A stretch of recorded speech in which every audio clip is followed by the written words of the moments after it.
गुड़गांव के एक अस्पताल की लापरवाही के चलते महिला की मृत्यु को लेकर क्राइम तक ने जो मुहिम चलाई थी उसका एक बड़ा असर देखने को हुआ है।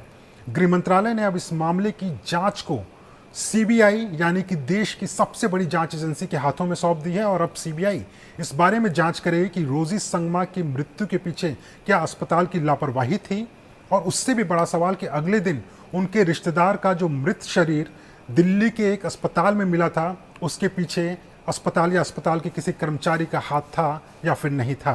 दरअसल ये पूरा का पूरा वाकया 24 जून का है। रोजी संगमा जो कि नागालैंड की निवासी है, वो गुड़गांव के अस्पताल के आईसीयू में एडमिट थी, लेकिन कथित रूप से आरोप लगाया गया कि आईसीयू में रहते हुए अस्पताल के किसी कर्मचारी ने उन्हें आइसक्रीम खाने को दिया, और जब से उन्होंने आइसक्रीम खाया उसके बाद से उनकी तबीयत खराब होना शुरू हो गया। तबीयत खराब होने के बाद डॉक्टरों ने बचाने का प्रयास तो ज़रूर किया, लेकिन तब तक बहुत देर हो चुकी थी और रोजी संगमा की जान चली गई। परिवार वाले पहले से ही गुस्सा थे। सैमुअल जो उनका रिश्तेदार उनके साथ मौजूद था, उसकी झड़प अस्पताल के डॉक्टरों और कर्मचारियों से होती है, लेकिन इस झगड़े के बाद में सैमुअल वापस अपने दिल्ली में स्थित होटल में चला जाता है और वहां जाने के बाद अगले दिन उसका मृत शरीर मिलता है।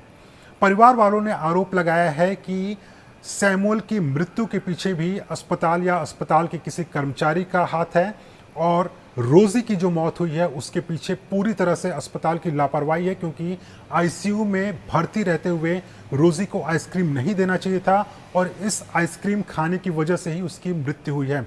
क्राइम तक इस बात को लेकर लगातार मुहिम चला रहा था कि आखिरकार इस मामले का सच क्या है। क्या अस्पताल ने कोई लापरवाही की? क्या सैमुअल की मौत के पीछे अस्पताल की तरफ या अस्पताल के किसी कर्मचारी की साजिश थी? इन सब के पीछे से पर्दाफाश होना चाहिए, और आखिरकार गृह मंत्रालय ने अब इस मामले की जांच को सीबीआई को सौंप दी है।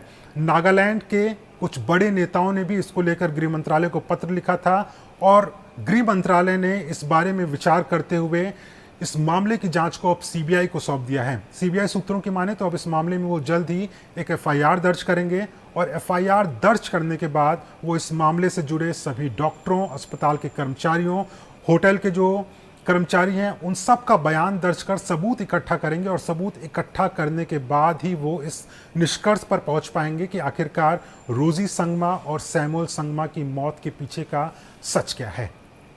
क्राइम तक के लिए मुनीश पांडे।